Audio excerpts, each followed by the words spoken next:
आ जाइए। आज हम लोग डिस्कस करेंगे इस क्लास में कुछ practice questions on tense. Tense chapter पर बेस्ड कुछ प्रैक्टिस क्वेश्चंस जो कि टेंस के कॉन्सेप्ट्स को समझने के लिए और रिवाइज करने के लिए हैं। ओके,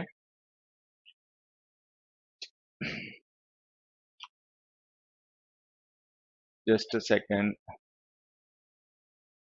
क्या प्रॉब्लम है कि आज मैं लाइव चैट नहीं देख पा रहा हूँ अपने चैनल पर? Just a second.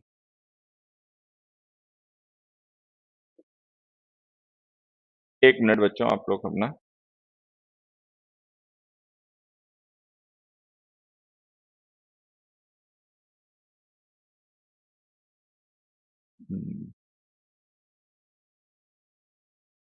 एक मिनट बच्चों। ओके, अब यहां से देख लेता हूँ। Good evening everybody. तो जैसा कि आप लोग थंबनेल से जान गए होंगे, आज हम लोगों को डिस्कस करने practice questions on tense. Tense जो होता है वो हमारे आप कंपटीशन के लिए तैयारी करें या ना करें वो एक अलग बात है, लेकिन टेंस हमेशा इंपॉर्टेंट होता है। Whenever you have to learn English language, अगर आपको इंग्लिश सीखनी है तो टेंस तो एक तरीके से बैकबोन है। ठीक है, टेंस तो आपको हर हालत में ही सीखना। Whatever the purpose you are learning English for, you have to learn tense. आप किसी भी पर्पज के लिए इंग्लिश सीख रहे हैं, कंपटीशन के लिए सीख रहे हैं, एकेडमिक्स के लिए सीख रहे हैं, स्पोकन के लिए सीख रहे हैं, कम्युनिकेशन के लिए सीख रहे हैं, ठीक है, रिटन कम्युनिकेशन के लिए सीख रहे हैं, ओरल कम्युनिकेशन के लिए सीख रहे हैं, आपको टेंस तो हर हालत में सीखना ही पड़ेगा। ओके, तो आज हम लोग टेंस के प्रैक्टिस क्वेश्चंस डिस्कस करेंगे, लेकिन उससे पहले मैं की पॉइंट्स, कुछ बेसिक पॉइंट्स आपको टेंस के एक बार समझा देना चाहता हूं, उनका आप ध्यान रखेंगे। की पॉइंट्स, ठीक है, की पॉइंट्स, कुछ मेन पॉइंट्स जो मतलब बैकबोन होते हैं। बाकी तो कुछ और भी पॉइंट्स होते हैं, वो मैं क्वेश्चंस के साथ साथ ही आपको एक्सप्लेन करता रहूंगा। जब हम टेंस के क्वेश्चंस डिस्कस करेंगे तो मैं आपको साथ साथ में ही समझाता रहूंगा, ठीक है। लेकिन कुछ ऐसे पॉइंट्स हैं जो कि मतलब एक फाउंडेशन होते हैं कि वो तो आपको हर हालत में टेंस के क्लियर होने ही चाहिए।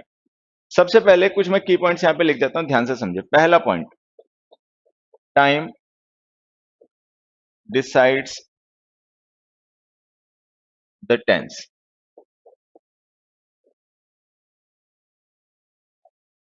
एंड नॉट द वाइस वर्सा।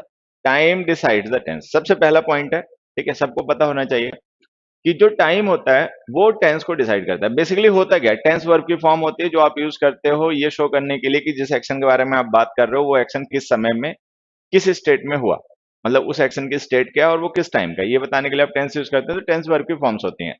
उन वर्ब की फॉर्म्स को हम डिसाइड कैसे करते हैं, मतलब हम टेंस को कैसे डिसाइड करते हैं कि हम वर्ब की फॉर्म कौन से टेंस में यूज करेंगे। तो ये डिसाइड किया जाता है टाइम से, कि जो टाइम है वो डिसाइड करता है टेंस को कि आप कौन सा टेंस यूज करेंगे। एक बात, दूसरी बात ध्यान रखनी है, the default reporting time is present. The default reporting time is present.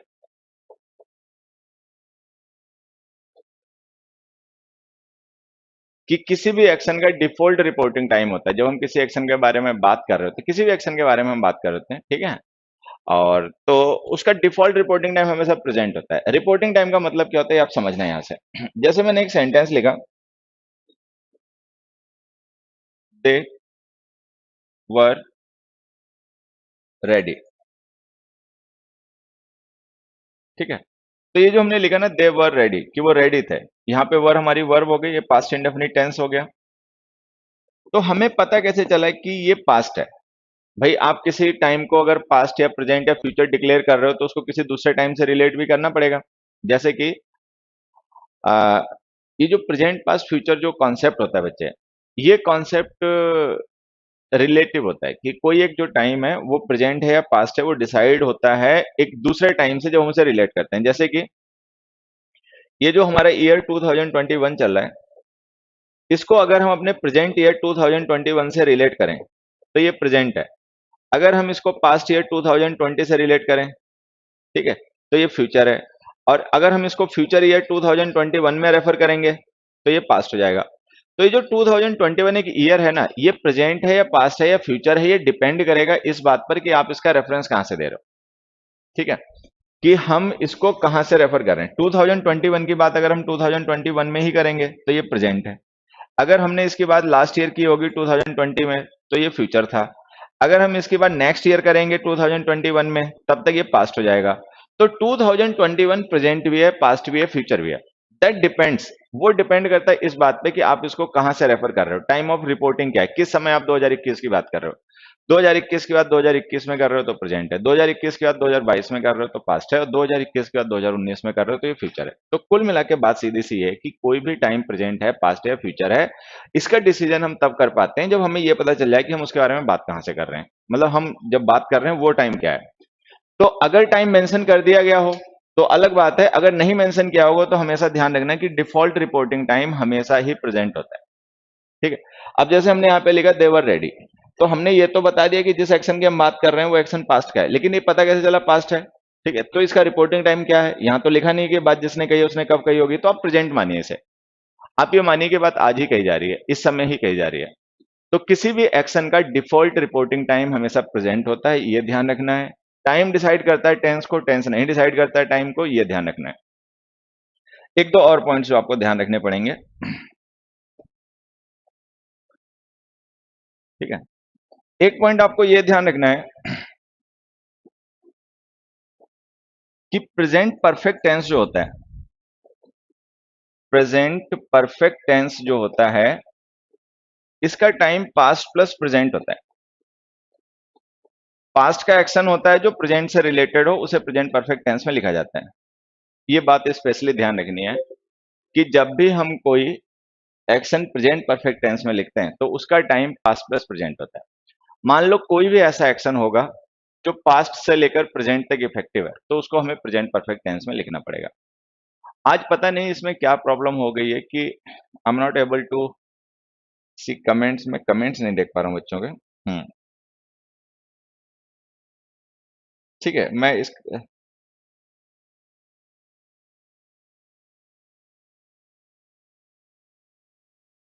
आ, ये उपलब्धि वगैरह गिना कर छोड़ो भैया, ये मतलब बात की बातें। तो कहानी ये है कि पता नहीं why can't I see comments, मैं लाइव कमेंट्स नहीं देख पा रहा हूँ इस पर। ठीक है, तो एक काम करता हूँ, मैं इसको ऐसे करके रख लेता हूँ। चलिए, देयर इज सम प्रॉब्लम, कोई प्रॉब्लम हो गई जिसकी वजह से मैं लाइव कमेंट्स नहीं देख पा रहा हूँ। तो ये ध्यान रखना है कि प्रेजेंट परफेक्ट टेंस जो होता है इसका टाइम पास्ट प्लस प्रेजेंट होता है। ठीक है, ये ध्यान रह जाएगा कि प्रेजेंट परफेक्ट टेंस का टाइम पास्ट प्लस प्रेजेंट होता है। उसके बाद में देखिए, दूसरी बात ये ध्यान रखनी कि जो प्रेजेंट इंडेफिनिट टेंस होता है, present indefinite, present indefinite tense का यूज हम करते हैं उन एक्शंस के लिए जो या तो फ्रीक्वेंट है, फ्रीक्वेंट का मतलब जिनमें रिपीटेशन होता है, या फिर जो परमानेंट है। बाकियों के लिए इसका यूज नहीं होता। अभी मैं एग्जांपल से समझा दूंगा। जैसे मान लीजिए मैंने एक सेंटेंस लिखा, कमल, कमल वॉचेस मूवीज। ठीक है, और हम लिख देंगे Kamal watches a movie. Kamal watches movies and Kamal watches a movie are both the sentences correct? देखो तो, बताइए बताइए। कमल वॉचेस मूवीज जो हमने लिखा है ये सही है या गलत है? Kamal watches movies and Kamal watches a movie.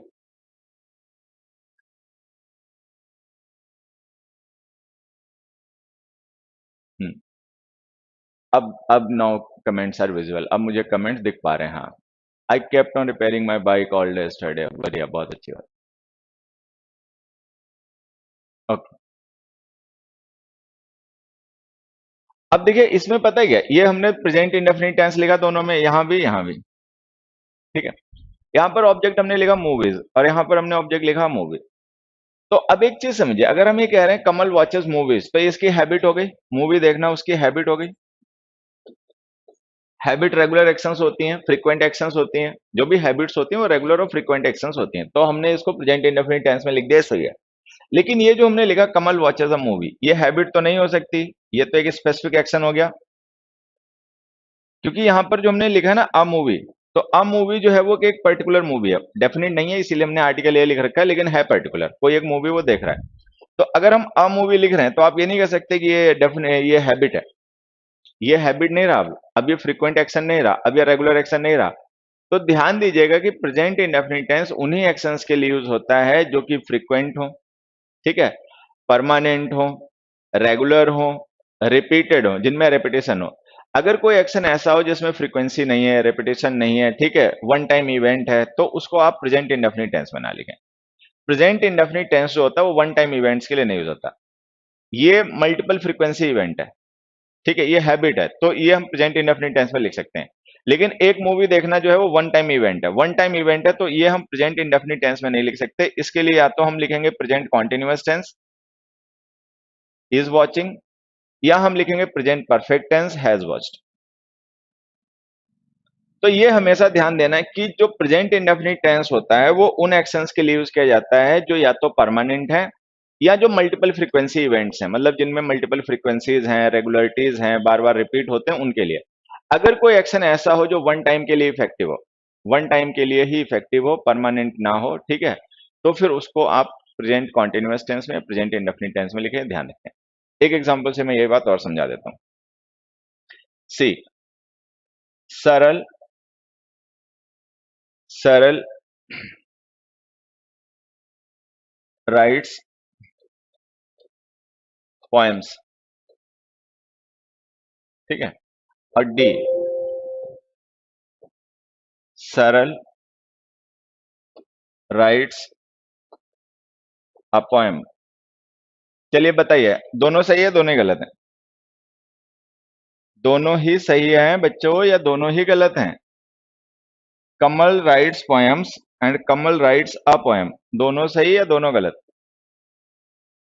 Comment fast. हाँ, like sun rises in the east, so rising of the sun in the east is a frequent action that happens occasionally, that happens every day actually, जो रोज होता है। Good evening सारे बच्चों को, बस जल्दी से आंसर बताएं।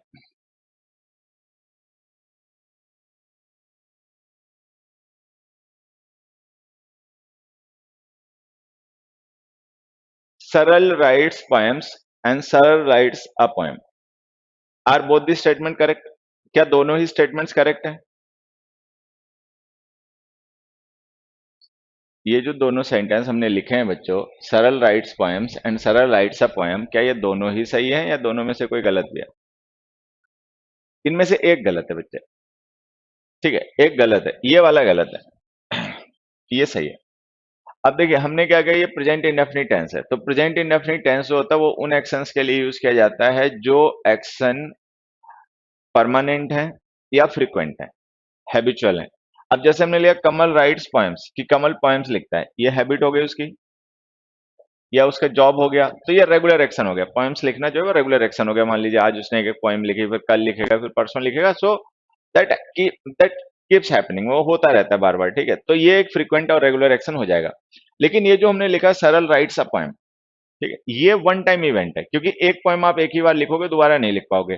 तो जब ये पता चल गया ये तो एक स्पेसिफिक इवेंट है, ये कोई रेगुलर फ्रीक्वेंट है इंडेफिनिट इवेंट तो है नहीं, ये तो एक स्पेसिफिक पॉइंट है भाई, एक पोएम को तो आप एक ही बार लिखोगे, तो इवेंट स्पेसिफिक हो गया, तो ये वन टाइम इवेंट है। एक पोएम लिखना वन टाइम इवेंट है, पोएम्स लिखना फ्रीक्वेंट इवेंट है। तो ये फ्रीक्वेंट इवेंट है, इसको हमने इंडेफिनिट टेंस में लिखा, प्रेजेंट के सही है, और ये हो गया गलत। अब इसको सही करने के लिए हम क्या लिखेंगे, या तो हम लिखेंगे इज राइटिंग या हम लिखेंगे हैज रिटन। तो ये ध्यान हमें रखना है कि प्रेजेंट इंडेफिनिट टेंस तभी यूज करना जब एक्शन या तो परमानेंट हो, ठीक है, या फ्रीक्वेंट हो। एक पोएम लिखना परमानेंट भी हो नहीं सकता और फ्रीक्वेंट भी होगा नहीं, क्योंकि एक पोएम तो एक ही बार लिखोगे, उसका दोबारा तो पोएम लिख नहीं पाओगे, एक बार लिख गए पोएम, बात खत्म हो जाएगी, ठीक है। तो ऐसे एक्शंस जो स्पेसिफिक इवेंट हो, वन टाइम इवेंट हो, उनको आप प्रेजेंट इंडेफिनिट टेंस में ना लिखें, प्रेजेंट कॉन्टिन्यूअस में लिखें या प्रेजेंट परफेक्ट में लिखें, डिपेंडिंग ऑन द स्टेट कि वो एक्शन कौन सी स्टेट में है। अगर वो कंप्लीट हो चुका है, ठीक है, प्रेजेंट परफेक्ट में लिखें। अगर वो प्रेजेंट नहीं हुआ है, प्रोसेस में है, चल रहा है, तो आप प्रेजेंट कॉन्टिन्यूअस टेंस में लिखें। तो कुल मिला के ये छोटी सी बात जो है आपको ध्यान रखनी है कि सरल राइट्स पोएम सही है लेकिन सरल राइट्स पोएम गलत है। ठीक है, क्यों गलत है वो आप समझ जाओगे, क्योंकि ये सिंगल फ्रीक्वेंसी इवेंट है। सिंगल फ्रीक्वेंसी इवेंट्स जो होते हैं वो प्रेजेंट इंडेफिनिट टेंस में नहीं लिखे जाते। ओके, खैर मैं आपको की पॉइंट समझा रहा था टेंस के। एक की पॉइंट आपको और ध्यान रखना है। दूसरा की पॉइंट ये ध्यान रखना है कि कॉन्टिन्यूअस टेंसेस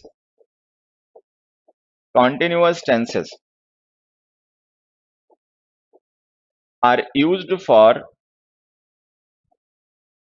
इनकम्प्लीट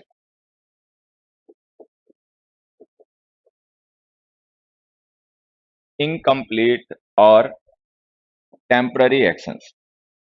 जो कॉन्टिन्यूअस टेंसेस होते हैं उन कॉन्टिन्यूअस टेंसेस का यूज हम ऐसे एक्शंस के लिए करते हैं जो टेम्पररी हैं और इनकम्प्लीट हैं। ठीक है, जो टेम्पररी हैं और इनकम्प्लीट हैं। तो कोई भी ऐसा एक्शन जो टेम्पररी वैलिड है, ना हमेशा वैलिड था ना हमेशा वैलिड रहेगा, ठीक है, और इनकम्प्लीशन के स्टेट में, वो हम प्रेजेंट कॉन्टिन्यूअस टेंस में लिखेंगे। मतलब कॉन्टिन्यूअस टेंस में लिखेंगे, प्रेजेंट लिखो, पास्ट लिखो, फ्यूचर लिखो, that is up to you.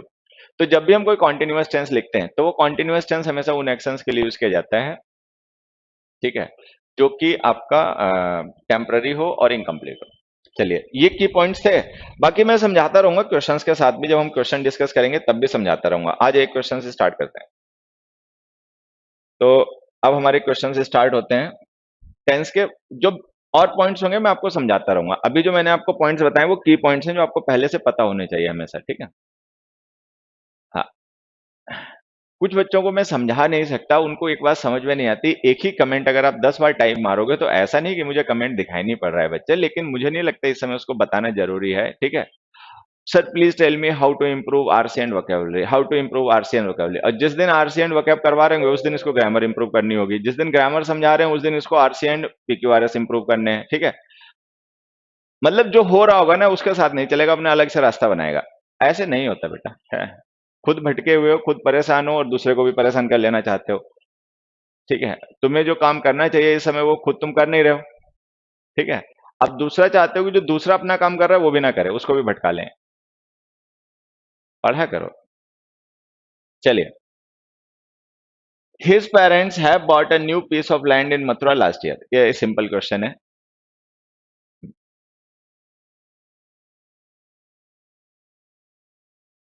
Very good.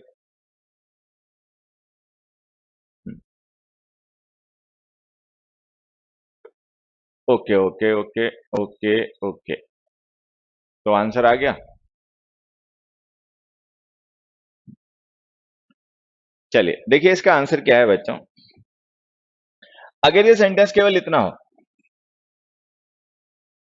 इतना, तो ये सही है। His parents have bought a new piece of land in Mathura. ठीक है, ये प्रेजेंट परफेक्ट टेंस ठीक हो जाएगा। अब हमने पढ़ा कि जो प्रेजेंट परफेक्ट टेंस होता है ये हम तब यूज करते हैं जब हमें किसी पास्ट के एक्शन को प्रेजेंट से रिलेट करना हो। मतलब प्रेजेंट परफेक्ट टेंस एक्चुअली उन एक्शंस को रेफर करता है जो पास्ट के हैं, ठीक है, लेकिन रिलेटेड टू प्रेजेंट है। मतलब प्रेजेंट से उनका कोई इफेक्ट रिलेटेड है या प्रेजेंट में उनका कोई इफेक्ट है, जिस वजह से हमने प्रेजेंट परफेक्ट टेंस में लिखते हैं। बट होता क्या है कि आप प्रेजेंट परफेक्ट टेंस पास्ट के एक्शंस के लिए लिख सकते हो, but you don't have to mention the time. आपको टाइम नहीं मेंशन करना होता है।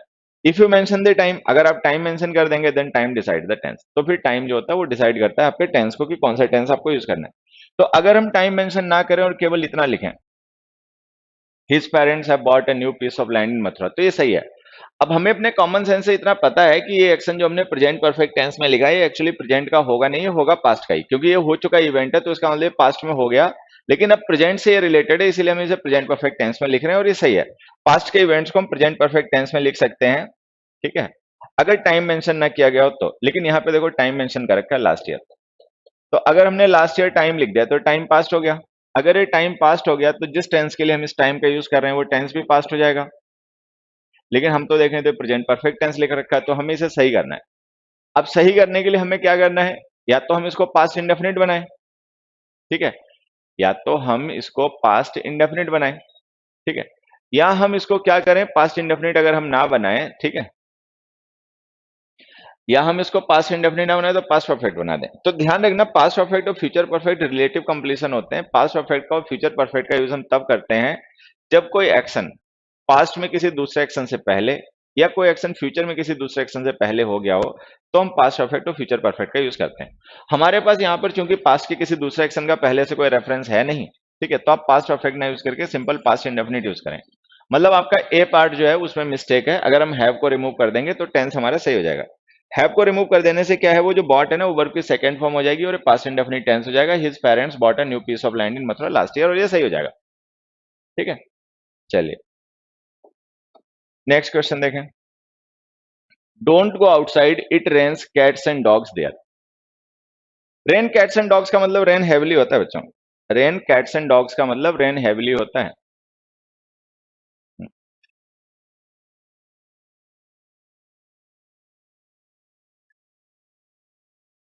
चलिए, हाँ बहुत अच्छे बच्चे, तुम्हारे आंसर सही है।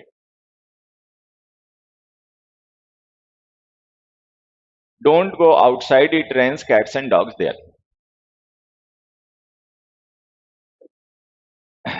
अब देखिए, अगर ये स्टेटमेंट केवल इतना लिखा,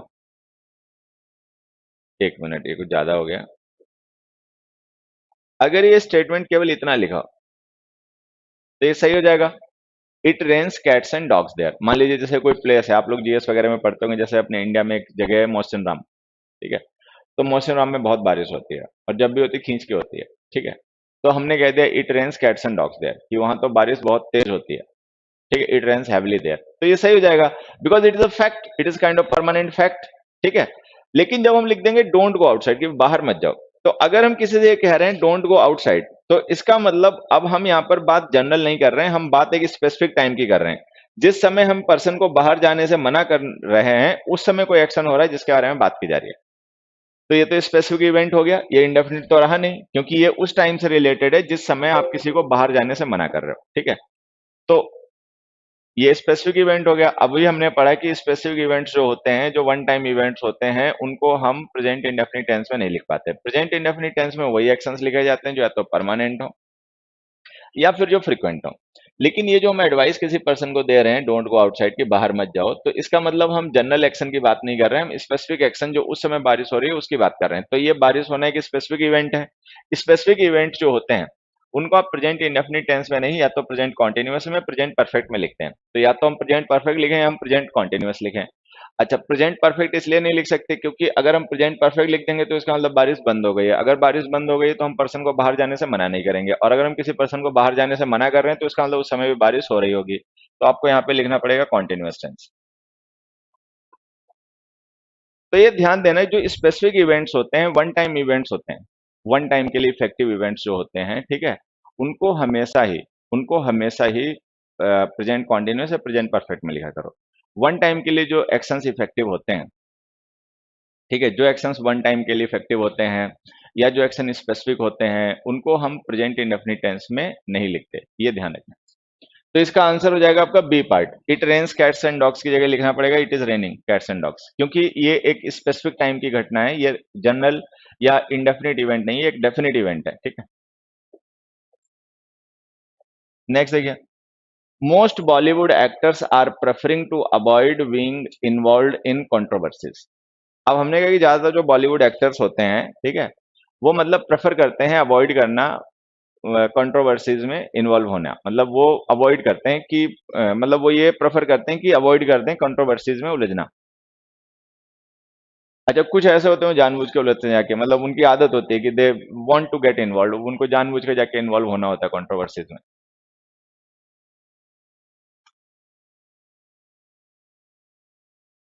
हम्म। अच्छा, इनके पीडीएफ कहाँ मिलेंगे? हाँ बताता हूँ बेटा। हम्म। अब देखिए, ये जो हमने सेंटेंस लिखा है, most Bollywood actors are preferring to avoid Bollywood being involve in controversies, तो इसमें दो चीजें आपको ध्यान रखनी है। सबसे पहली बात तो ये ध्यान रखनी है कि ये लिखा गया स्टेटमेंट है कि ना, जनरल फैक्ट है। जैसे हमने लिख दिया ना मोस्ट बॉलीवुड एक्टर्स, तो मतलब हम यहाँ पर जो बात कर रहे हैं वो कोई स्पेसिफिक पर्सन की है, स्पेसिफिक टाइम की है, स्पेसिफिक एक्शन की बात नहीं कर रहे। We are not talking about some single frequency event, हम किसी सिंगल फ्रीक्वेंसी इवेंट की बात नहीं कर रहे, हम बात यहाँ पे जनरल की कर रहे हैं। जनरल मतलब जनरली लोग क्या करते हैं ये बताया जा रहा है। तो जब आपको ये आइडिया लग गया कि you are talking about some general statement not some specific event, हम किसी स्पेसिफिक इवेंट की बात ना करके जनरल इवेंट की बात कर रहे हैं, तो एक तो इंडेफिनिट टेंस लिखना चाहिए, कॉन्टिन्यूअस टेंस इसलिए गलत हो जाएगा। दूसरी प्रॉब्लम क्या है, ये जो प्रेफर होती है ना बच्चे, ये स्टेट वर्ब होती है। प्रेफर जो होती है ये स्टेटिव वर्ब होती है। अच्छा, जो भी स्टेटिव वर्ब्स होती हैं उनके कॉन्टिन्यूअस टेंसेस नहीं बनते, ये ध्यान रखना है कि जो भी स्टेटिव वर्ब्स होती हैं जो स्टेट को रेफर करती हैं उनके कॉन्टिन्यूअस टेंसेस नहीं बनते। जैसे प्रेफर है, लाइक है, लव है, अडोर है, एग्री है, डिसएग्री है, बिलोंग है पजेस है, ऑन है, बिलीव है, थिंक है, रिमेंबर है, फॉरगेट है, डाउट है, सूट है, ठीक है, माइंड है, नीड है, वांट है, लैक है, विश है, there are lots of verbs, hope है। ठीक, खैर बहुत सी हैं, चलिए छोड़िए वो, वर्ब चैप्टर पढ़ेंगे तब कभी डिस्कस करेंगे। अभी बात ये है कि जो वर्ब्स स्टेट को एक्सप्रेस करती हैं, ठीक है, जो किसी एक्टिविटी को रेफर नहीं करती उनको कॉन्टिन्यूअस टेंस में मत लिखा करो, क्योंकि कॉन्टिन्यूअस टेंस जो होता है वो टाइम के रेस्पेक्ट में एक्शन की प्रोग्रेस शो करता है। कॉन्टिन्यूअस टेंस लिखकर हम ये शो करते हैं कि कोई एक्शन एक पॉइंट से स्टार्ट हुआ और फिर उसके बाद में वो समय के साथ में प्रोग्रेस हुआ।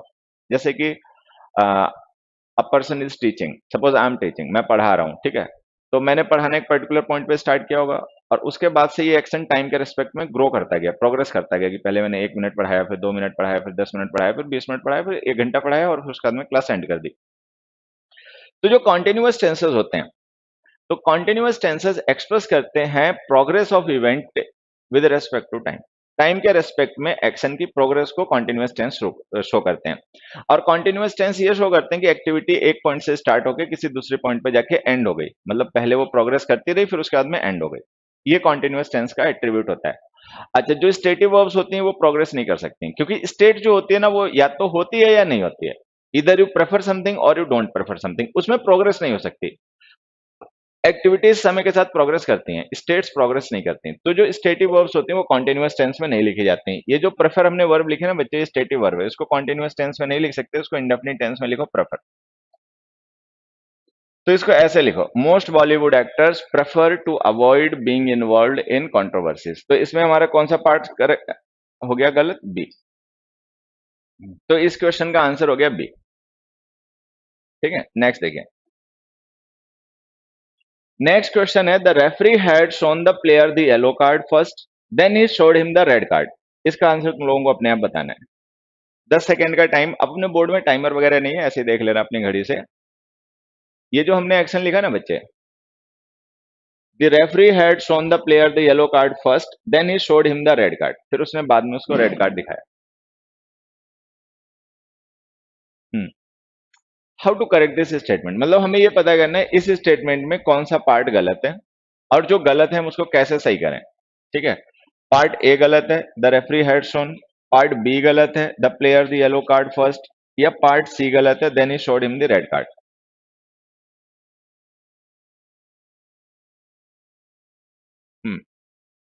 विच वन इज इनकरेक्ट, मतलब हमें ये पता करना है भाई इनमें से कौन सा पार्ट जो है वो गलत है सेंटेंस में।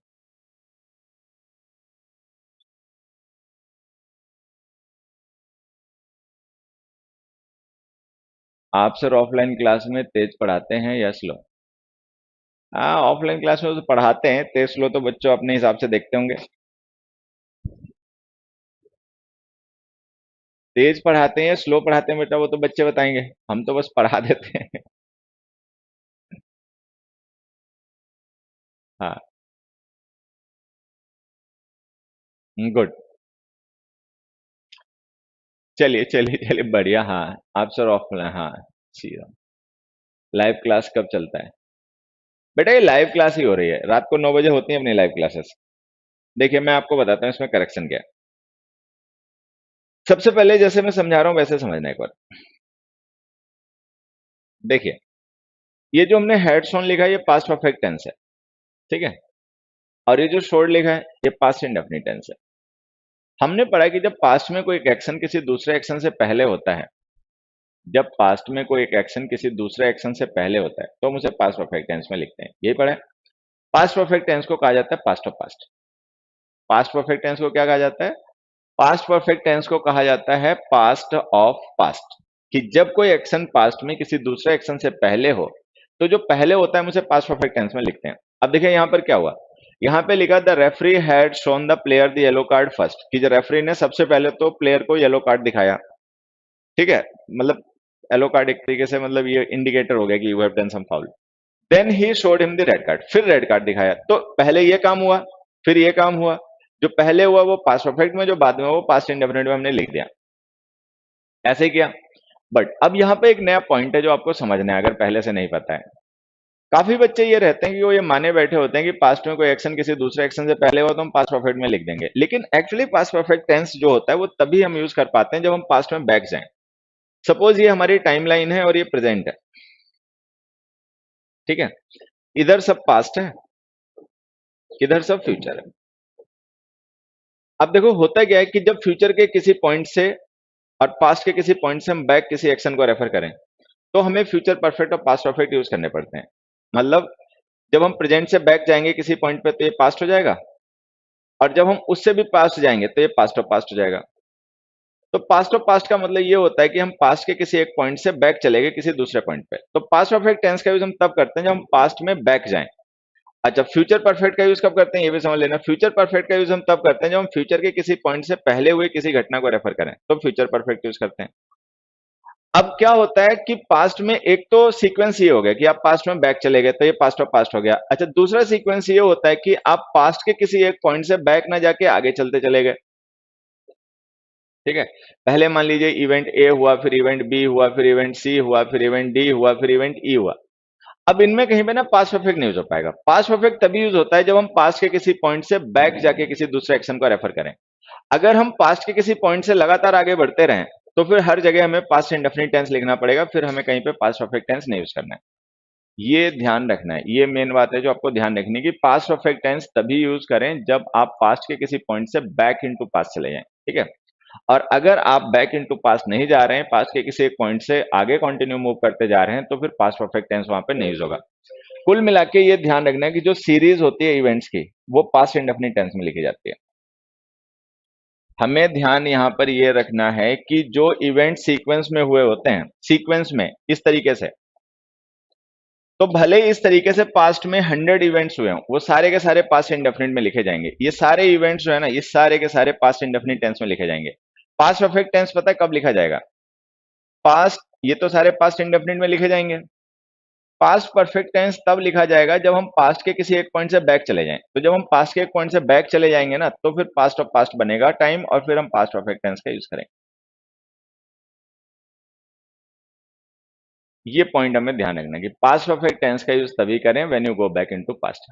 अब देखो इस सेंटेंस में हमारे क्या है कहानी। इस सेंटेंस में हमने ये लिखा है the referee had shown the player the yellow card first. पहले उसने येलो कार्ड दिखाया, फिर उसके बाद में फिर उसको रेड कार्ड दिखाया। तो हम पास्ट में बैक नहीं गए, we haven't gone back into the past. हम पास्ट में बैक नहीं गए, हम पास्ट में और फॉरवर्ड आ गए प्रेजेंट की तरफ। तो ये पास्ट परफेक्ट टेंस आपने गलत लिख रखा है, इसको पास्ट इंडेफिनिट टेंस लिखिए। पास्ट इंडेफिनिट टेंस लिखोगे तो हो जाएगा शोड। तो हमारा ए पार्ट गलत है, ये आंसर है। The referee showed the player the yellow card first. तो जब पास्ट में कोई इवेंट सीक्वेंस में हो, मतलब कोई एक इवेंट हुआ, उसका दूसरा इवेंट हुआ, उसका तीसरा इवेंट हुआ, तो हमेशा पास्ट इंडेफिनिट टेंस लिखें। अब ये बात अगर आपको मेरी समझ में ना आई हो किसी भी वजह से, वैसे तो इजी है, इजी स्टेटमेंट है, समझ में आ जाना चाहिए, लेकिन कई वजह से, किसी वजह से बच्चों को नहीं मान लीजिए समझ में बात आई, तो मैं आपको एक दूसरा एग्जांपल देता हूं, आप जल्दी समझ जाएंगे।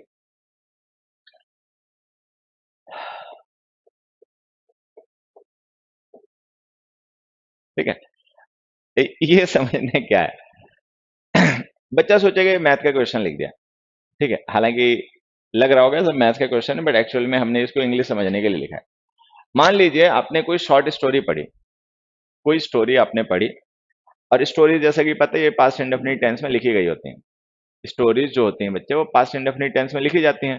तो मान लीजिए आपने कोई स्टोरी पढ़ी और उस स्टोरी में टोटल टोटल 100 सेंटेंसेस हैं, और उन 100 सेंटेंसेस में से जो लास्ट सेंटेंस है उसको हटा दें, ठीक है, तो 99 जो है वो पास्ट ऑफ पास्ट मान लोगे तुम्हारे हिसाब से? भाई मान लो, ठीक है, कोई एक स्टोरी है और उस स्टोरी में 100 सेंटेंसेस हैं, तो उन 100 सेंटेंसेस में से जो लास्ट सेंटेंस है उसको अगर हम हटा दें, ठीक है, तो वो जो 99 सेंटेंसेस हैं वो उससे पहले के सेंटेंस हैं। अब चूंकि स्टोरी पास्ट इंडेफिनिट टेंस में लिखी होती है तो वो जो लास्ट सेंटेंस है वो पास्ट में होगा, तो वो जो 99 उससे पहले वाले हैं तो वो उससे भी पहले के पास्ट के होंगे, तो वो पास्ट ऑफ पास्ट हो गए। तो क्या हम उन्हें पास्ट परफेक्ट टेंस में लिखें? नहीं, ऐसे नहीं लिखते। तुम सबने स्टोरी पढ़ी होगी तो सभी इस बात को जानते होंगे कि ऐसा नहीं होता है। जब हम कोई स्टोरी पढ़ते हैं बच्चे, ठीक है, जब हम कोई स्टोरी पढ़ते हैं, ठीक है, तो वहां पर क्या होता है कि स्टोरी की शुरुआत देखो कैसे होती है। स्टोरी की शुरुआत होती है एक इवेंट से, फिर उसके बाद कौन सा इवेंट हुआ, फिर उसके बाद कौन सा इवेंट हुआ, फिर उसके बाद कौन सा इवेंट हुआ, फिर उसके बाद, फिर उसके बाद, फिर इसके बाद, इसके बाद। तो जो स्टोरी में घटनाएं होती हैं वो घटनाएं एक स्टार्टिंग पॉइंट से स्टार्ट होती हैं और फिर उसके बाद वो आगे बढ़ती रहती हैं, वो बैक इनटू पास्ट नहीं जाती। अब बैक इनटू पास्ट नहीं जाती, इसीलिए जो हम स्टोरी पढ़ते हैं उस स्टोरी के सारे सेंटेंसेस पास्ट इंडेफिनिट टेंस में लिखे होते हैं। ठीक है, पास्ट परफेक्ट टेंस तभी यूज करना जब तुम पास्ट में बैक जाके किसी एक्शन को रेफर करो। अदरवाइज पास्ट में चाहे 10 एक्शन हुए, चाहे 100 एक्शन हुए, चाहे 1000 एक्शन हुए, वो सारे के सारे पास्ट इंडेफिनिट में लिखने पड़ेंगे अगर वो आगे बढ़ते गए, मतलब सीरीज आगे बढ़ती चली गई, आगे बढ़ती चली गई। तो जो सीरीज में हुए एक्शंस होते हैं, सीक्वेंस में हुए एक्शंस होते हैं, वो सारे पास्ट इंडेफिनिट टेंस में लिखे जाते हैं, उनके लिए पास्ट परफेक्ट टेंस नहीं यूज होता। यहाँ पर जो हमारा एक्शन है ना सीक्वेंस में हुआ है, पहले रेफरी ने येलो कार्ड शो किया, फिर उसके बाद में रेड कार्ड शो किया, तो पहले ये काम हुआ, फिर उसके बाद में ये काम हुआ, तो हम बैक इनटू पास्ट तो गए नहीं, हम पास्ट से आगे बढ़ाए प्रेजेंट की तरफ, तो बैक गए नहीं, तो इसलिए कोई पास्ट ऑफ पास्ट का टाइम नहीं बना, तो हमने पास्ट परफेक्ट टेंस नहीं लिखा। ठीक है, नेक्स्ट क्वेश्चन देखिए। नेक्स्ट क्वेश्चन है, the wise man said that fools rushed in where angels fair to tread. ये इजी क्वेश्चन है, हो सकता है तुम्हें थोड़ा सा मुश्किल लगे, बट एक्चुअली है नहीं, इजी क्वेश्चन है। एक बार अपने आप सोच के बताओ इसका answer. The wise man said that fools rushed in where angels fair to trade.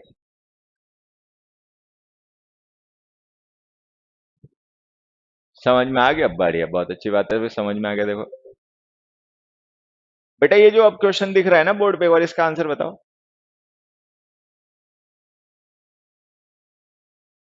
You spoke around 23 words, awesome. और लोगों मेरे वर्ड्स भी काउंट कर रहा है, हद कर दी भाई तुम लोगों ने। No class of English grammar batch has been taken since 9 March and our study schedule has been distracted. अरे, ऐप पे ना बेटा इस समय कुछ हमारे वो लाइव सेशन है ना, उसको लेकर अपडेट चल रही है। एक बार प्रॉब्लम हो गई थी ना लाइव क्लास लेते समय, तो उसको सही करवा रहे हैं। Good good good good good good, बहुत अच्छा। देखो, एक मैं छोटा सा आपको कॉन्सेप्ट समझाता हूँ, मतलब टेंस का है, बड़ा आसान कॉन्सेप्ट है, हो सकता है तुम लोग पहले से जानते भी होगे। ये क्या बन गया, देखिए। He thought, he thought that they are thieves. इस सेंटेंस का आंसर बताओगे? He thought that they are thieves, उसने सोचा ये तो चोर हैं। He thought that they are thieves. बच्चे ये सेंटेंस सही करोगे? He thought that they are thieves. एक देखो ये महाशय ये लिख रहे हैं द वाइज मैन, जबकि इन्हें बता दिया कि आज हम लोग जो प्रैक्टिस कर रहे हैं वो प्रैक्टिस टेंस के क्वेश्चंस की है, कि टेंस के जो क्वेश्चंस होते हैं, टेंस के जो कॉन्सेप्ट्स होते हैं, ठीक है, उनकी प्रैक्टिस और रिवीजन के लिए क्लास चल रही है। आज हम टेंस के क्वेश्चंस ही डिस्कस करेंगे। लेकिन एक महाशय है वो फिर भी इसमें आर्टिकल को करेक्ट कर रहे हैं कि द वाइज मैन की जगह अ वाइज मैन लिख दो।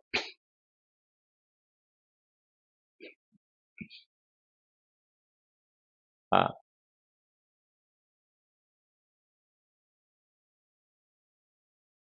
Worth it.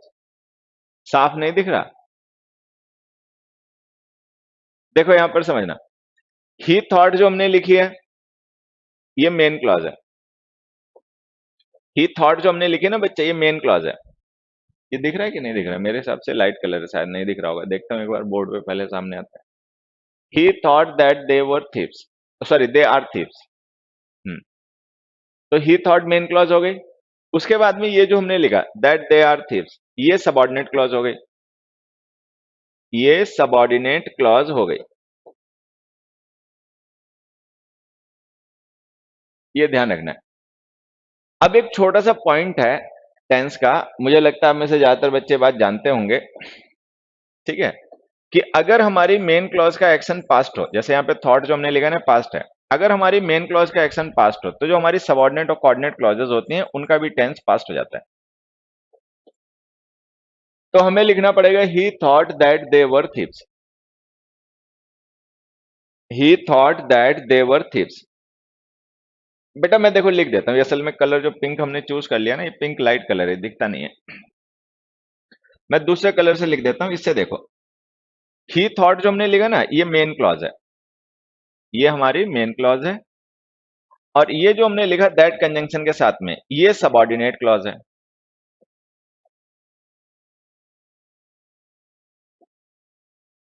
अगर मेन क्लॉज का एक्शन जो है वो पास्ट टेंस का हो तो जो उसके लिए हम सबऑर्डिनेट और कोऑर्डिनेट क्लॉज लिखते हैं बच्चे, वो भी पास्ट की होती हैं। ठीक है, ओके। तो ये जो हमने थॉट लिखी है वर्ब की सेकंड फॉर्म है, पास्ट इंडेफिनिट टेंस हो गया। तो अगर मेन क्लॉज में पास्ट इंडेफिनिट टेंस यूज कर रखा है तो सबऑर्डिनेट क्लॉज में भी पास्ट यूज करना पड़ेगा, तो आर की जगह वर आ गया। ये एक छोटा सा कॉन्सेप्ट है। अगर हम इसके अकॉर्डिंग चलें, ये जो अभी हमने बात डिस्कस की है, अगर हम इसके हिसाब से देखें तो ये स्टेटमेंट हमारा सही है, क्योंकि इसमें जो मेन क्लॉज है ना, ये पास्ट में है। द वाइज मैन सेड, कि वो जो वाइज मैन था उसने कहा, तो ये पास्ट टेंस हो गया।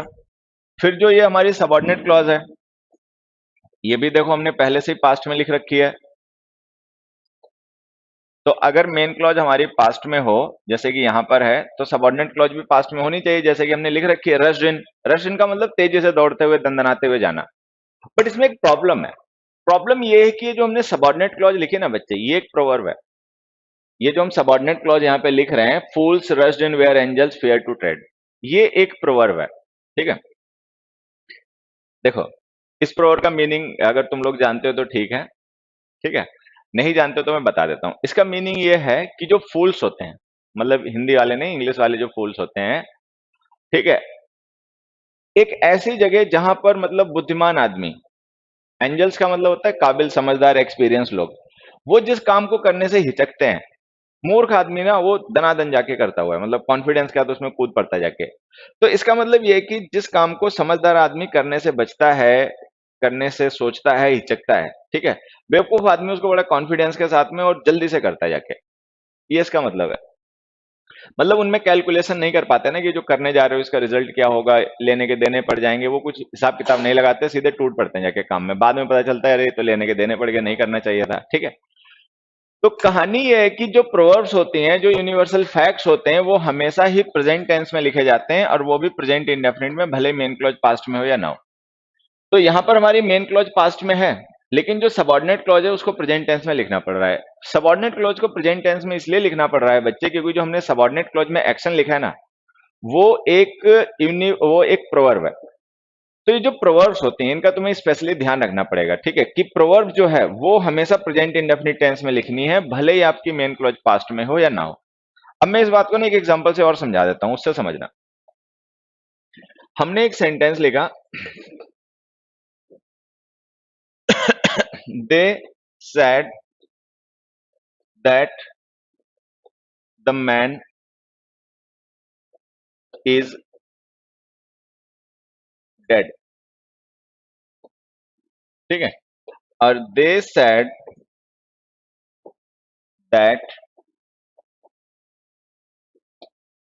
They said that man was मॉर्टल। ये जो दो सेंटेंस मैंने लिखे हैं, एक बार बस इनको बता दो ये सही है गलत है। फिर से देख लो।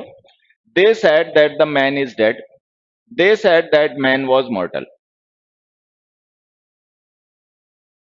They said that the man was dead, the man is dead, and they said that man was mortal.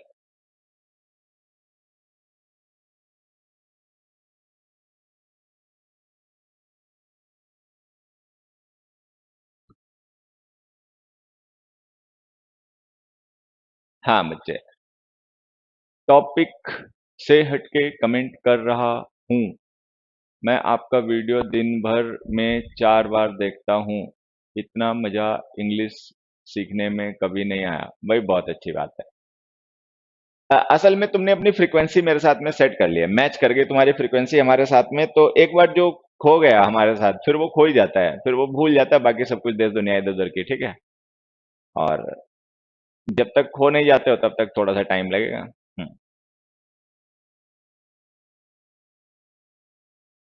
तो कौन सा भैया गलत हुआ इनमें से? A, they said that the man is dead, कि फिर ये गलत हो गया, they said that man was mortal. B correct है, दोनों गलत है, मतलब अलग अलग आंसर तुम लोग बता रहे हो, कोई एक नहीं बता रहे हो। सबके आंसर्स अलग अलग चल रहे हैं, बढ़िया, बहुत बढ़िया। अब ध्यान से सुनना, अब ध्यान से सुनना बात को। मेन क्लॉज पास्ट में है, कंफर्म, ठीक है।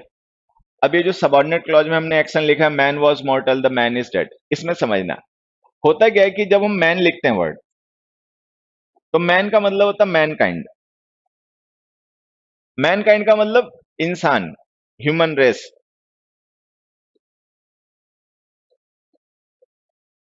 लेकिन अगर हम द मैन या अ मैन लिख दें, अगर हम द मैन या अ मैन लिख दें, तो इसका मतलब हो जाता है सम पर्टिकुलर पर्सन। सारे नहीं, कोई particular person, some particular person. तो यहाँ पे ना थोड़ा सा आर्टिकल का कॉन्सेप्ट है, वो भी मैंने इंक्लूड कर लिया है इस एग्जांपल को समझाने में। ये आपको समझना पड़ेगा कि मैन जो होता है ये कॉमन नाउन होता है। सबको पता होगा कि मैन जो है वो कॉमन नाउन है। जो कॉमन नाउन्स होते हैं वो काउंटेबल होते हैं, सिंगुलर नंबर में बिना आर्टिकल के नहीं लिखे जाते, ठीक। तो अगर हम मैन का यूज करें किसी पर्सन को रेफर करने के लिए, तो हमें उसके साथ में आर्टिकल लिखना पड़ेगा। सिंगुलर अगर मैन का यूज करेंगे तो उसके साथ आर्टिकल लिखना पड़ेगा। I help the man, I help the man, ठीक है, ऐसे लिखना पड़ेगा। लेकिन अगर हम मैन को बिना आर्टिकल के यूज करें, तो इसका मतलब फिर हो जाता है मैन काइंड। मैन काइंड का मतलब ह्यूमन रेस, सारे इंसान, ठीक है, द होल ह्यूमन रेस, ये ध्यान रखना है। तो यहां पे देखो हमने मैन वर्ड यूज किया बिना आर्टिकल के, यहां पर मैन वर्ड यूज किया आर्टिकल के साथ में। तो अगर हम आर्टिकल के साथ में मैन लिख रहे हैं, तो इस मैन का मतलब है कोई एक पर्टिकुलर पर्सन। और अगर हम मैन बिना आर्टिकल के लिख रहे हैं, तो इस मैन का मतलब है सारे इंसान, all human beings in general, सारे ह्यूमन बींग्स इन जनरल, ये इसका मतलब हो गया। तो ये जो हमने स्टेटमेंट लिखा ना, मैन वॉज मॉर्टल, ये एक यूनिवर्सल फैक्ट है। आप प्रोवर्ब कह सकते हो, बट एक्चुअली प्रोवर्ब नहीं, एक यूनिवर्सल फैक्ट है। मॉर्टल का मतलब होता है दैट एंड्स, मॉर्टल का मतलब होता है वो जो खत्म हो जाए, जो एंड हो जाए, नश्वर हो। तो हमें पता है कि सारे इंसान जो है वो नश्वर हैं। तो ये तो एक यूनिवर्सल फैक्ट है। अब चूंकि यूनिवर्सल फैक्ट है, तो इसको आपको प्रेजेंट इंडेफिनिट टेंस में लिखना पड़ेगा, भले ही इसकी मेन वर्ब पास्ट में हो, भले ही मेन क्लॉज पास्ट में हो, लेकिन वो एक यूनिवर्सल फैक्ट है, तो आप उसको प्रेजेंट टेंस में लिखना है। मैन वॉज मॉर्टल को लिखना है मैन इज मॉर्टल, ठीक है। अब इसमें आते हैं, यहां पे जो हमने लिखा द मैन इज डेड, ये कोई यूनिवर्सल फैक्ट या प्रोवर्ब नहीं है। अगर ये यूनिवर्सल फैक्ट और प्रोवर्ब नहीं है और इसकी मेन क्लॉज पास्ट में, तो फिर इसको भी पास्ट में लिखो, तो यहाँ पे लिखना पड़ेगा was. I have a doubt, please listen.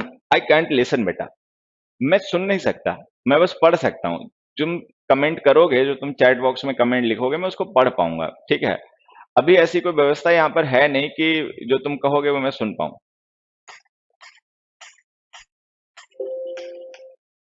ठीक है। I can't find out to dislike. अब छोड़ो वो, बहुत से ऐसे मेंटल परेशान रहेंगे, ठीक है। ऐसे मेंटल यूट्यूब पे बहुत परेशान है, तुम्हें लगता है कि सारे ऐसे सही नहीं है, वो छोड़ो, that is not the problem. हमें ये समझना है, हमें ये समझना है कि भाई यहाँ पर मेन क्लॉज हमारी पास्ट में है, यहाँ पर भी मेन क्लॉज पास्ट में है, फिर ये सबऑर्डिनेट क्लॉज हमने प्रेजेंट में क्यों लिखी, और ये सबऑर्डिनेट क्लॉज हमने पास्ट में क्यों नहीं लिखी, मतलब क्यों नहीं लिखी प्रेजेंट में। बस ये समझना है कि जब हमारी मेन क्लॉज सेंटेंस की पास्ट में होती है, तो ऐसा नहीं है कि आपको हमेशा ही उसके बाद में पास्ट टेंस ही लिखना है। कई बार क्या रहता है ना, बच्चा याद कर लेता है, बच्चा ये याद कर लेता है कि अगर किसी सेंटेंस में पहले पास्ट लिखा है, तो फिर उसके बाद में पास्ट ही लिखना है। अरे भैया, पगले हो क्या? ऐसे नहीं होता, ऐसे नहीं होता। अगर मेन क्लॉज पास्ट है, तो उसके बाद में हम प्रेजेंट टेंस भी लिख सकते हैं, अगर लिखा गया स्टेटमेंट कोई यूनिवर्सल फैक्ट या कोई प्रोवर्ब हो तो। अदरवाइज अगर हमारी मेन क्लॉज पास्ट में है, तो उसकी सबऑर्डिनेट या कोऑर्डिनेट क्लॉजेस जो होती हैं वो भी पास्ट में ही लिखी जाती हैं। चलिए, मैं बहुत अच्छा हूं बेटा। तो ये कॉन्सेप्ट क्लियर हो गया टेंस का। अब आ जाते हैं वापस। तो ये जो हमारा एग्जांपल था ना बच्चे, जैसे हमने लिखा fools rushed in where angels fear to tread, ये एक प्रोवर्ब है। अब भले ही इसकी मेन क्लॉज पास्ट में हो, लेकिन चूंकि ये प्रोवर्ब है, तो प्रोवर्ब्स हमेशा प्रेजेंट इंडेफिनिट टेंस में लिखी जाती हैं, इसीलिए इसको लिखना पड़ेगा rush.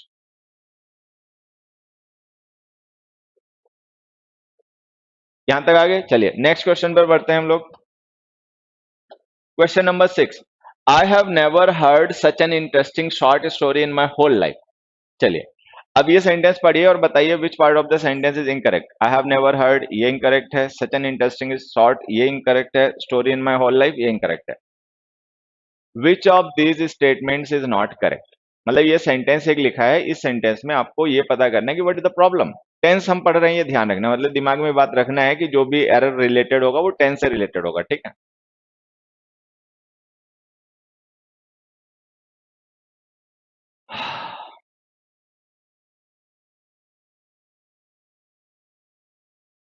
Hmm, I have never heard such an interesting short story in my whole life. No error, देखो बच्चे एरर है इसमें, ऐसा नहीं है कि नो एरर है, नो एरर नहीं है। The sentence has got some mistake. Sentence में मिस्टेक है, आपको उसको थोड़ा सा दिमाग लगाना पड़ेगा समझने के लिए। कोशिश करो, समझ जाओगे बच्चे, इतना मुश्किल भी नहीं है।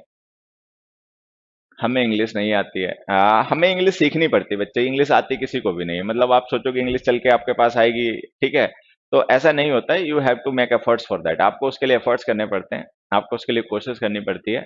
इंग्लिश किसी को भी अपने आप नहीं आती है, लोगों को कोशिश करनी पड़ती है समझने सीखने की, तब आती है।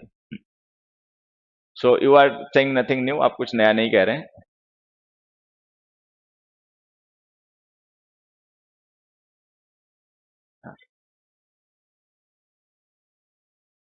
हाँ, अब देखो एक दो बच्चे रहेंगे वो अपना आंसर जान गए, एक दो बच्चे हैं वो जान गए हैं कि व्हाट इज द आंसर, कि इस क्वेश्चन का आंसर क्या है, ठीक है। बाकी है नहीं समझ पा रहे, जो नहीं समझ पा रहे उनको देखो समझा देते हैं। यहां देखिए, मैंने एक सेंटेंस लिखा, he has never, he has never told a lie. ये जो स्टेटमेंट है इसका मीनिंग समझना है एक बार। मतलब ये जो स्टेटमेंट हमने लिखा है, he has never told a lie, कि उसने कभी झूठ नहीं बोला है, इसका मीनिंग क्या है एक बार ये समझने की कोशिश करना। चलिए देखो, ये जो हैज टोल्ड हमने लिखा है, ये टेंस है, प्रेजेंट परफेक्ट। नेवर जो है, ये टाइम का एक्सप्रेशन है, ठीक है। अभी तुमने जो भी इसका मीनिंग निकाला वो एक अलग बात है, लेकिन अब मैं जो समझाना चाहता हूं उस पर ध्यान देना। मैंने की पॉइंट तुम्हें बताया था, अगर तुम्हें ध्यान रहा हो, हमने ये पढ़ा था कि जो प्रेजेंट परफेक्ट टेंस होता है, जो प्रेजेंट परफेक्ट टेंस होता है, प्रेजेंट परफेक्ट टेंस का टाइम होता है पास्ट प्लस प्रेजेंट। एक बात ये ध्यान रखनी है। तो अगर हम ये लिख रहे हैं ना, he has never told a lie, तो इसका मतलब हम इसमें दो टाइम कवर कर रहे हैं, पास्ट कवर कर रहे हैं और प्रेजेंट कवर कर रहे हैं, ठीक है, एक चीज। फिर उसके बाद में जो हमने टाइम एक्सप्रेशन नेवर लिखा है, जो बच्चे जानते हो ठीक है, जो ना जानते हो वो ध्यान रखेंगे। नेवर का मतलब होता है not at any point in time, not at any point in time. Hindi में तुम लोग कहते हो कभी नहीं, मैं कहूंगा इंग्लिश में ऐसे समझ लो। ये दो बातें बस ध्यान रखनी है, कॉन्सेप्ट समझ में आ जाएगा। अगर ये दो बातें आपको पहले से पता है, बहुत अच्छी बात है। अगर आपको पहले से नहीं पता है, ठीक है, तो अब ध्यान रख लो। तो ये दो पॉइंट्स आपको ध्यान रखने हैं कि प्रेजेंट परफेक्ट टेंस जो होता है वो पास्ट प्लस प्रेजेंट दो टाइम को रेफर करता है, ठीक है। जब भी हम किसी एक्शन को प्रेजेंट परफेक्ट टेंस में लिखते हैं तो उसका टाइम पास्ट प्लस प्रेजेंट होता है।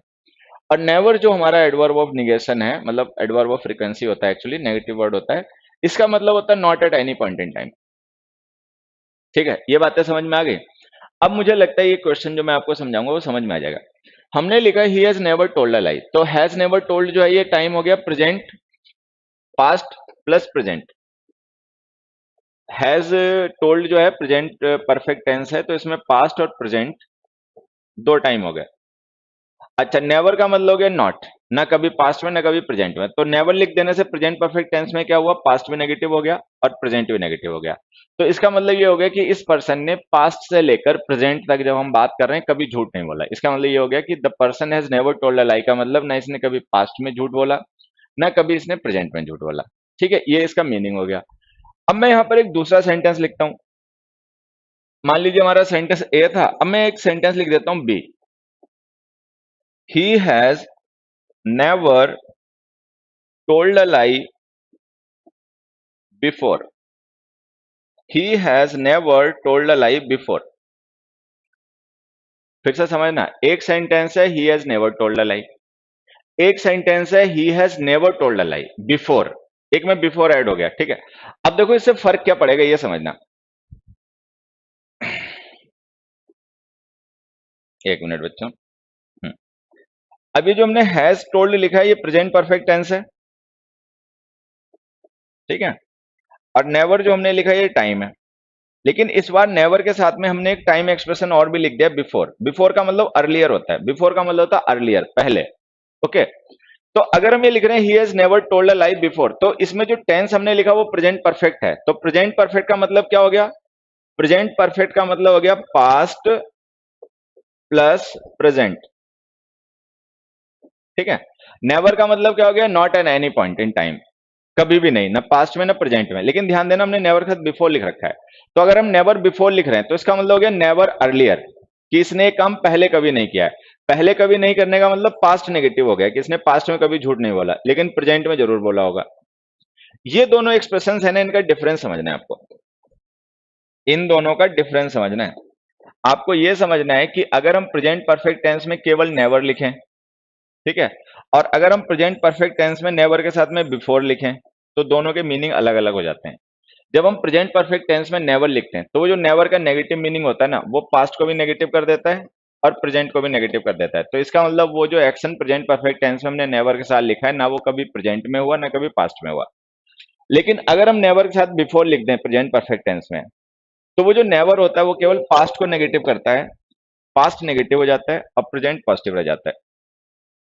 तो अगर कोई ऐसा पर्सन है जिसने अपनी पूरी लाइफ में कभी झूठ नहीं बोला, ना पास्ट में ना प्रेजेंट में, तो उसके लिए तो हम ये कहेंगे he has never told a lie, ठीक है। अब मान लो कोई एक ऐसा पर्सन है जिसने आज पहली बार बोला है, आज से पहले कभी नहीं उसने झूठ बोला था, तो हम उसके लिए ये बोलेंगे ही has never told a lie before. तो जब हम ये कहेंगे ना he has never told a lie before, तो इसका अंडरस्टूड मीनिंग हो जाएगा बट नाउ ही हैज, लेकिन अब इसने बोल दिया। तो प्रेजेंट परफेक्ट टेंस में आप नेवर लिखोगे या नेवर बिफोर लिखोगे, वो इस बात पर डिपेंड करेगा कि आप किस तरीके के एक्शन को रेफर कर रहे हो, ठीक है। आप किस तरीके के एक्शन को रेफर कर रहे हो। जो प्रेजेंट और पास्ट में कभी भी नहीं हुआ उसे रेफर कर रहे हो, तो प्रेजेंट परफेक्ट टेंस में नेवर लिखिए। अगर आप किसी ऐसे एक्शन को रेफर कर रहे हो जो पास्ट में तो कभी नहीं हुआ लेकिन अब प्रेजेंट में हो गया, तो नेवर के साथ में बिफोर लिखें, ठीक है। चलिए, ये बस ये बात ध्यान रखनी थी। फिर से एक बोल देता एक बार बता देता हूं, ध्यान सुनिए। अगर हम प्रेजेंट परफेक्ट टेंस में नेवर यूज करेंगे, तो वो जो नेवर का नेगेटिव मीनिंग होता है वो पास्ट भी नेगेट कर देगा और प्रेजेंट भी नेगेट कर देगा। लेकिन अगर हम प्रेजेंट परफेक्ट टेंस में नेवर के साथ में बिफोर लिखेंगे, तो केवल पास्ट नेगेटिव होगा, प्रेजेंट पॉजिटिव रह जाएगा, ठीक है। एक एग्जांपल से और समझा देता हूं यही बात। मान लो मैंने एक सेंटेंस लिखा, I have never I have never met him, ठीक है। और दूसरा मैंने लिखा, I have never met him before,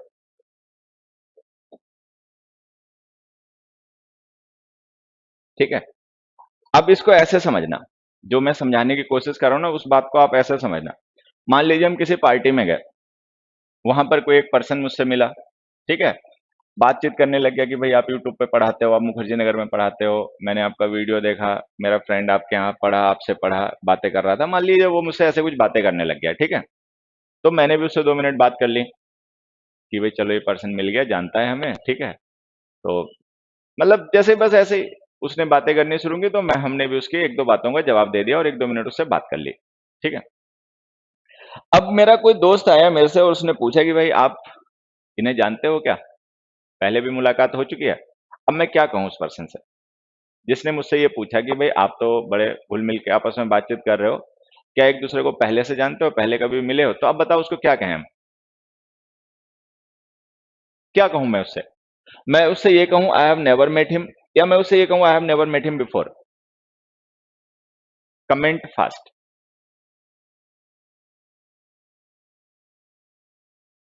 what should I tell the listener? मैं अपने लिसनर से क्या कहूं कि इस person, I have never met him ये लिखूं या I have never met him before ये लिखूं?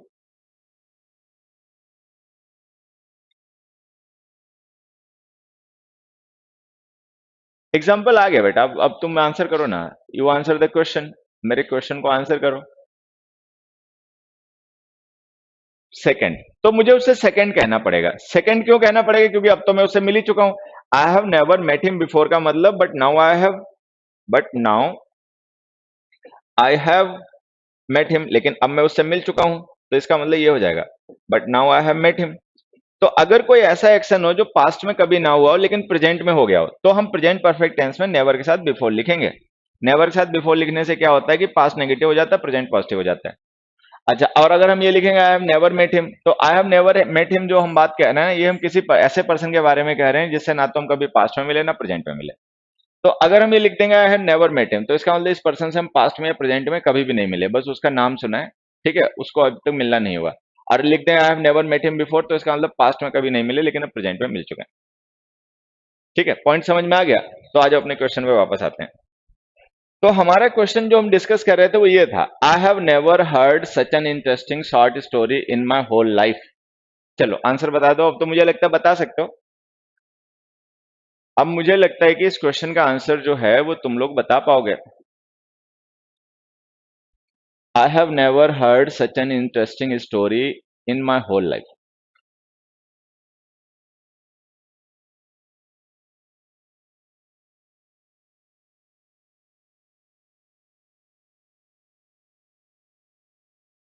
हाँ, तो क्या आंसर बताया भाई इसका तुम लोगों ने? अब देखिए, यहां पर कोई पर्सन कह रहा है कि I have never heard such an interesting short story in my whole life. Present perfect tense use किया है और प्रेजेंट परफेक्ट टेंस में नेवर लिख दिया है। तो अगर हम प्रेजेंट परफेक्ट टेंस में नेवर लिख देंगे, तो सबसे पहली बात तो कि प्रेजेंट परफेक्ट का मतलब होता है past plus present. Present perfect tense जो होता है वो पास्ट और प्रेजेंट दो टाइम को रेफर करता है, और अगर हम उसमें नेवर लिख देंगे तो पास्ट भी नेगेटिव हो जाएगा और प्रेजेंट भी नेगेटिव हो जाएगा। लेकिन ये इलॉजिकल हो जाएगा, क्योंकि अगर हम लिख देंगे I have never heard such an interesting short story in whole life, तो इसका मतलब ये तुम्हें पता कैसे चला कि ये शॉर्ट स्टोरी इंटरेस्टिंग है? अब तो तुमने इसको सुन ही लिया होगा। भाई अगर हम ये बात कह रहे हैं तो इसका मतलब ये जो शॉर्ट स्टोरी है इसको अब हम सुन चुके होंगे, तभी हमें पता चला ये इंटरेस्टिंग है नहीं है। तो इसका मतलब ये स्टोरी हमने पहले कभी नहीं सुनी होगी लेकिन अब तो सुनी ली है। तो अगर हमने ये पहले कभी नहीं सुनी लेकिन अब सुन लिया, तो नेवर के साथ बिफोर लिख लो। तो इसको ऐसे लिखो, I have never before heard such an interesting short story in my whole life. ठीक है, तो हमारा आंसर हो जाएगा I have never before heard such an interesting story in my whole life. ठीक है, ये आंसर हो गया। तो चलिए, 1 घंटा हो गया, ज्यादा ही हो गया, तो आज के लिए बस इतना ही। फिर अभी हम टेंस के क्वेश्चंस डिस्कस करते रहेंगे, मतलब we will have some more practice classes on tense. Tense पे अभी हमारी कुछ और भी प्रैक्टिस क्लासेस आएंगी, ठीक है। तो जो हमारी कल क्लास होगी वो भी हम टेंस के प्रैक्टिस क्वेश्चन ही डिस्कस करेंगे। इसके पीछे पर्पस ये है कि जो टेंस के आपने कॉन्सेप्ट्स पढ़े होते हैं, जो टेंस के आपने लॉजिक्स पढ़े होते हैं, वो एक तो प्रैक्टिस हो जाएं, ठीक है, एक तो वो आपके प्रैक्टिस हो जाएं, अच्छे प्रैक्टिस क्वेश्चंस मिल जाते हैं तो थोड़ा सीखने को मिलता है, ठीक है, कॉन्फिडेंस आता है, और उन कॉन्सेप्ट्स का रिवीजन हो जाए। जो आपने टेंस के कॉन्सेप्ट्स पढ़े हैं, सीखे हैं, समझे हैं, उनका रिवीजन हो जाए, ठीक है, और अच्छे हमें प्रैक्टिस क्वेश्चंस मिल जाए। चलिए, बस आज के लिए बस इतना ही था। अब बाकी मैं 1-2 मिनट तुम लोगों के कमेंट्स पढ़ूंगा, और ये पढ़ाना आज के लिए बस इतना ही। सर, टीचर वाले बैच को कैसे ज्वाइन करना है? मैंने व्हाट्सएप पर मैसेज भी किया था। अब वेट बच्चे, वो प्रोसेस में आ चुका है एक्शन, अब हम उसको आगे बढ़ा रहे हैं। सर, बिफोर को बाद के, हर्ड के बाद भी लिख सकते हैं? देखिए मैं बताता हूँ, कुछ बच्चों के दिमाग में ये जरूर होगा कि हम बिफोर को क्या जिस पोजीशन पे लिख रहे हैं इसके अलावा कहीं और भी लिख सकते हैं। तो आंसर है कि हाँ भाई लिख सकते हैं। आंसर ये है बच्चों कि हम लिख सकते हैं। यहां देखो, ये जो हमने नेवर के साथ लिखा है ना, आई have never before heard such an interesting story, short story, वहां लिख सकते हैं, या फिर हम यहाँ लिख सकते हैं। अगर वहां नहीं लिखे हैं तो हम बिफोर को यहाँ भी लिख सकते हैं। बिफोर जो होता है ना बच्चे, एडवर्ब ऑफ टाइम होता है। देखो ध्यान देना, बिफोर जो होता है वो एडवर्ब ऑफ टाइम होता है। व्हेन के रिप्लाई जो होते हैं ना वो एडवर्ब ऑफ टाइम होते हैं। एडवर्ब्स ऑफ टाइम्स की जो पोजीशन होती है, एडवर्ब्स ऑफ टाइम जो होते हैं उनकी पोजीशन सेंटेंस में वर्ब के बाद या वर्ब के ऑब्जेक्ट के बाद होती है, ये हमेशा ध्यान रखना, ठीक है। अब जैसे यहाँ पे हर्ड हो गई verb, such an interesting short story हो गया इसका ऑब्जेक्ट। तो एक चीज तो मान के चलो कि आप इस हर्ड वर्ब के और इसके object such an interesting short story के बीच में तो बिफोर लिख नहीं पाओगे। ठीक है, आपको बिफोर लिखना पड़ेगा एट द एंड, लास्ट में लिखना पड़ेगा।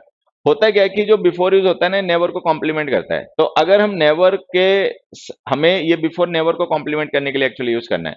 तो अगर हम बिफोर को उतनी दूर लिख देंगे, जो लेंदी स्ट्रक्चर्स होते हैं उनमें अगर आप बिफोर को बहुत दूर लिख दोगे तो नेवर को कॉम्प्लीमेंट नहीं कर पाएगा, मीनिंग वीक हो जाएगा। तो उस कंडीशन में हम नेवर के साथ ही बिफोर को लिख देंगे, जहां नेवर लिखा वहीं पर बिफोर लिख लेंगे।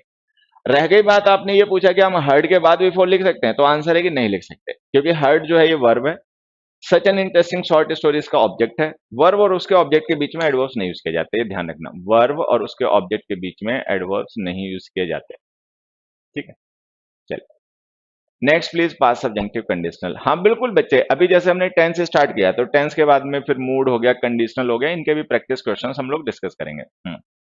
संडे को देते हो क्लास? क्योंकि मैं न्यू आया हूँ आपकी क्लास में, मुझे अच्छी लगी क्लास। देखो भैया, संडे सैटरडे को जनरली मैं छुट्टी मनाता हूँ, लेकिन फिर भी देखते हैं, मन हुआ तो संडे सैटरडे को भी क्लास रख लेंगे, otherwise I am on leave on Sunday and Saturdays. ठीक है, संडे सैटरडे को छुट्टी। प्रपोजिशन के बाद बिफोर का यूज कर सकते हैं, प्रपोजिशन के बाद बिफोर का यूज कर सकते हैं। देखिए बच्चे, every word is a default noun, हर एक वर्ड एक डिफॉल्ट नाउन होता है। ठीक है, किसी को भी यूज कर सकते हो। तो thank you dear students, that's all for today, bye everybody.